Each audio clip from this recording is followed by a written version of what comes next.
Hey everybody, John Huber here, Maryland K-12. We've got a little situation going on down here on the Eastern Shore in Worcester County, or Worcester, for those of you who are on the other side of the bridge, like to call it. The elected sheriff, the Worcester County sheriff, got a Matt Chrysophilie, and the elected state's attorney, Chris Heiser, have jointly sent a letter to the Board of Education of Worcester County, alleging that they have well, they're not alleging, they're saying they have deep concerns that there is a lot of activity going on in the public schools, which is not being reported to the local, to the school-based SRO, or down here, they're SRDs, school resource deputies. Same principle as the sheriff's office. These are deputies, they're not police officers. Basically the same thing, I think. Anyway, I'm sure some would argue that. I'm not an expert on that. But anyway, they're SRDs down here, not SROs. What they're saying is that there's all sorts of things going on.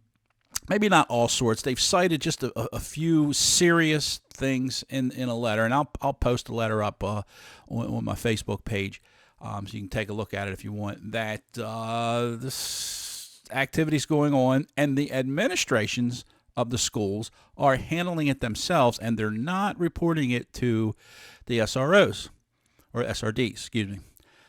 That's interesting, because let me give you a little context here. I've written volumes and spoken for hours about this topic, and I'm a big advocate of the administrator taking charge and not putting the resource officers in bad situations to end up with. As a matter of fact, I got a video coming out this week about a situation in Tennessee where a kid ended up being arrested, and he didn't have to be. So I've been a big advocate of let the administrators handle it unless it's a violation of the law. Now we're getting into when it is a violation of the law. Apparently there's some suggestion here by the sheriff and the state's attorney that they're not reporting it.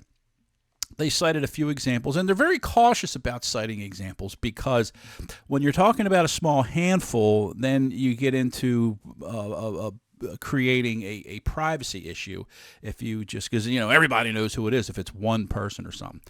But in any case, it's a legitimate concern. And here's what when I had some brief email exchanges with the local sheriff, and what I told him was very simply is that this is the backwash of all of the we don't want to send kids into the school to prison pipeline. You've heard of that.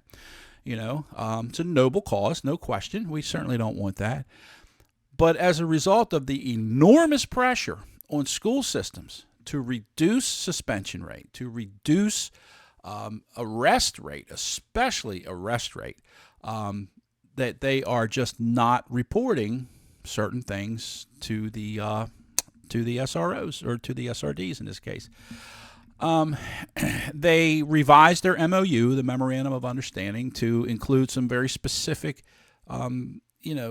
clauses in there saying that the administrator absolutely is required by law, according to the letter, to report these. They've called for. They had a special session of the Worcester County Board of Education in private session, and now they're having another one to.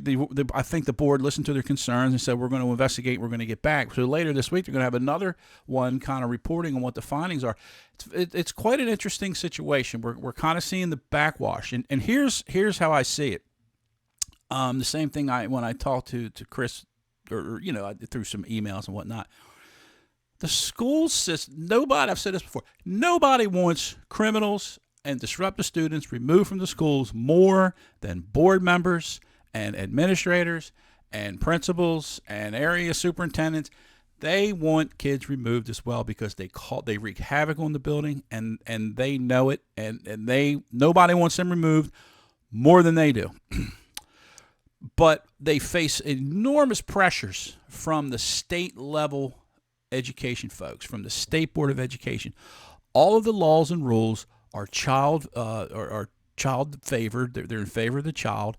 All of the laws and the rules are about, we have to have a therapeutic approach and this and that, and it just creates. And actually, what happens is success or failure of various administrative levels is very often based on these statistics to say, well, I went to such and such a school and I reduced the suspension rate by this much.